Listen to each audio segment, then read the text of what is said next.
Here's a deep dive into the many worlds interpretation in quantum physics.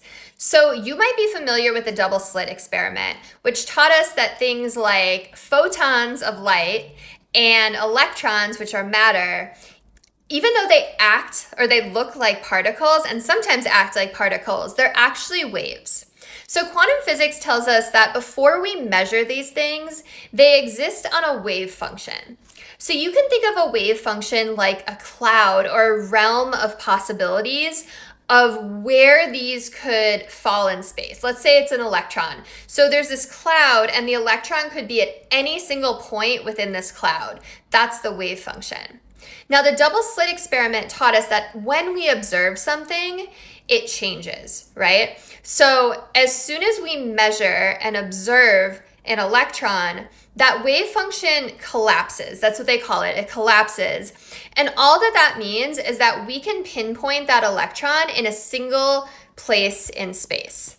Okay, so before we measure and observe it, it can exist anywhere on this cloud. And then the second we measure and observe it, that cloud collapses and we see that electron at one place.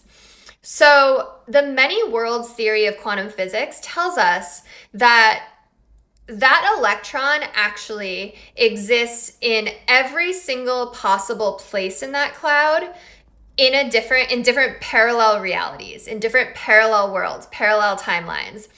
And when we measure it and observe it and we see it in one place as a particle, we're only seeing it in our world. But it also exists in all of those other places in other worlds. That's like the basic explanation of the many worlds theory. And then there's things like timelines branching off, right? Where once you're in a different world, that electron starts to follow a different timeline, and that timeline keeps branching and keeps branching and keeps branching, and those timelines keep splitting and splitting and splitting, and pretty soon you have this like amazing tree. It's pretty cool. Follow me for more. I'm Chris Ashley. Head over to changeyourmindtochangeyourreality.com to sign up for my newsletter. And what else can you do there? Get a free PDF. All right, take care. Bye.